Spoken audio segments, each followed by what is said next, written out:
বন্ধুরা, good morning, welcome back to my channel. তোমরা সকলে কেমন আছো? আশা করো ভালো আছো, সুস্থ আছো। আর আমরাও আছি মোটামুটি। তো সকালেই দেখো দাদাভাই মাছ এনেছে, মাছ দেখি আজকের ব্লগটা শুরু করলাম। তো অল্প করে মাছ আনতে বলেছি, মাছ তো দুবেলার খায় না, আর গরমে তো খেতেই চাইছে না, আর আমারও সেরকম একটা ভালো লাগে না, তাই বলেছি অল্প করে আনতে। প্রথমে বলেছিলাম মাছ আনতে হবে না, টক ডাল করবো আর অন্য কিছু করে নেবো, তাও দাদাভাই শুনলো না, বলে অল্প করে নিয়ে আসি। 5 পিস মতন মাছ নিয়ে এসেছিলো। আর এদিকে চা করে নিলাম, চা খাবো। তখন প্রায় বেলা কটা বাজে, ওই 9টা মতন বাজে। স্নান টান করতে করতেই 9টা বেজে গেছে। তো চলো এই যে এখানে একটু বসলাম, ভালো লাগছে জানো তো। কদিন পর এত বৃষ্টি দিচ্ছে, একটু মেঘলাও হচ্ছে, ওই জন্য ভালো একটু রোদ উঠেছে, বসি। তো বসলাম। এদিকে মাম্মাম ঘুম দিয়ে উঠে গেছে, ওই কী করলো, জল ঘাটছিল, তাই ওর দিদিভাইও স্নান করে সে মুখ মুছিয়ে দিল।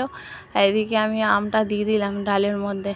আমি ডালটা না সেদ্ধ করে আমটা দিই না, পরেই দিই। তো চলো, প্রচণ্ড নাহলে টক হয়ে যায়। এই যে ভাত হয়ে গেছে, এবার দাদা ভাইয়ের জন্য আলু সিদ্ধ দিয়েছি ডালে। আলু সিদ্ধটা নামাবো, একটু সেদ্ধ, এখনকার আলুগুলো একদম সেদ্ধই হতে চায় না।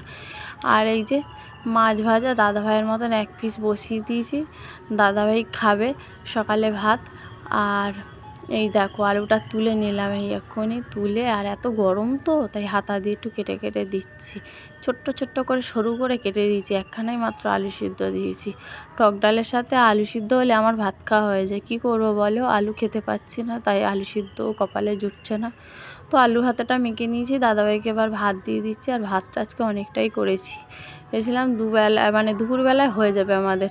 তারপরে দাদাভাই বলল অন্য কিছু না খেয়ে আজকে 2টো ভাত খাও, কিছু হবে না, মাঝে সাঝে একদিন খাওয়াই যায়। তার বড় মেয়ে বললো ঠিক আছে মা, চলো আমি আর তুমি ভাত খেয়ে নিই। চলো বন্ধুরা, এই দেখো দাদাভাই খেতে বসে গেছে, খাচ্ছে। খেয়ে তো আবার অফিস বেরোবে, এদিকে মেঘ করছে, আবার বৃষ্টিও নামবে, আবার দাদাভাই ভিজে ভিজে না যায়। তো এই দেখো এবারে চলে এসেছি মামামকে খাওয়াতে। মামা উঠে গেছে, মুখ টুক তো ধোয়া হয়ে গেছে, একটু দেরি করেই খাওয়াচ্ছি। আর খাবারটা এত গরম হয়ে গেছে, একটু জল মিশিয়ে নিলাম। তো চলো, মাম্মামকে খাওয়ানো হয়ে গেছে। তারপরে এই যে বাকি মাছ যেই ছিল 4 পিস, সেটাও ভেজে নিচ্ছি। তারপরে ভাজার পরে মা ফোন করলো, মা বললো আমি আসছি। বললাম ঠিক আছে আসো। আর এদিকে একটা ডিম ভাজা করে নিচ্ছি, মেজো মেয়ে খাবে। মেজো মেয়ে চলে এসছে, যেহেতু আজকে শনিবার, সকাল সকাল চলে এসছে। সকাল সকাল বলতে 9:30টার মধ্যে। তো ওকেও ভাত দিলাম, ডিম ভাজা টক ডাল দিয়ে ভাত খেলো। এদিকে মাও চলে এসেছে, বসে গল্প করছিলো চেয়ারে বসে। এদিকে আমি বিছানা গুছাতে চলে এসেছি, আর আমার মেয়ে ছুঁড়ে ছুঁড়ে দিচ্ছে বালিশগুলো, বড় মেয়ে। তো চলো এবারে মা বসে গল্প করছে, গল্প শুনতে শুনতে রান্নাটাও করে নিচ্ছি। ভালো লাগে সবসময় একা একা রান্না করি, মেয়ের সঙ্গে কথা বলে। আজকে অনেক দিন পর মার সঙ্গে গল্প করতে করতে রান্নাটা করে নিচ্ছি।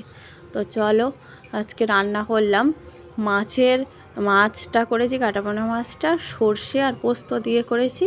আর বেগুনের ঝাল করেছি। 2টো বেগুন না পচে যেত, একটা বেগুন তো হাফ পচে গেছে, বাদ দিয়ে করলাম। আর সকালের টক ডাল আছে, আর একটু আলু ভেজে নিয়েছি। এই আজকে রান্না বান্না। এদিকে গ্যাস ম্যাস পরিষ্কারও করে নিয়েছি, নিয়ে এইবারে চলো খেতে দেবো। খাওয়া দাওয়া করে নিয়ে তারপরে বাসন কাসনও যা ছিল মেজে নিয়েছি। আর খাওয়া দাওয়া চলো, এবার ওর মেয়েকে বলছি একটা একটা করে নিয়ে যা, আমার মেজো মেয়েকে বলছি। তো এই যে এইগুলো নিয়ে যাচ্ছে, ঘরেই বসবো খেতে। তো নিয়ে রেখে আসে। আর এদিকে বড় মেয়ে আবার জল টলগুলো ভরছে। সবাই মিলেই হাতাহাতি কাজ করতে হয়, তাহলে তাড়াতাড়ি হয়। তো এবারে চলো খাওয়া দাওয়া তাহলে করে নিই। থালাপালাগুলো ধুয়ে নিলাম, নিয়ে আর এদিকে মাম্মাম শোনা এত বদমাইশি করছে তো বলার কথা নেই। খালি এই চেয়ারে কটা কাঁথা আছে, বের করেছিল মেয়ে, সেই কাঁথাগুলোর ওপরে উঠে উঠে বসবে। দেখো সব নিয়ে এসছি, আর ঘরেই আনি না, কেমন একটা ক্যামেরাটায় দেখাচ্ছে কালো পুরো। বাইরেটাও দেখায় তত না, কিন্তু ঘরের মধ্যে বেশি আনলে তরকারি মনে কালো কালো। সত্যি কথা বলতে তরকারি অত কালো হয় না জানো, আমার রান্নাটা বেশ ভালোই কালারটা আসে। তো চলো, এই যে দেখো না কি বদমাইশি করছে, ও এখন খাটে উঠবে, ভাত খাওয়াবো তো খাটে উঠবে।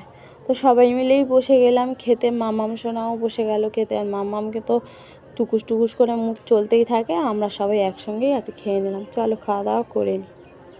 গুড ইভিনিং সবাইকে। এখন সন্ধ্যা হয়ে গেছে। এই যে দাদাভাই চলে এসছে, আজকে ভিজতে ভিজতে এসছে। আজকে যে পরিমাণে বৃষ্টি হচ্ছে আর বাজ পড়ছে কি বলবো। আর রিং লাইটের ওটা পুরো খুলে গেছিলো ধাক্কাধাক্কিতে, দাদাভাই ঠিক করছে। এদিকে মা বসে বসে মেয়েদের চুলটা বেঁধে দিচ্ছে আর আমি চা করতে চলে এসেছি।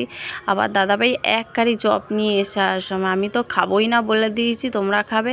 তো চলো চায়ের জলটা বসাবো, এই যে এই জল দিয়ে করি, সেই জল নিতে এসি। চলো চাটা করে নিচ্ছি, মার জন্য দুধ চা, আমাদের জন্য লিকা চা। চলো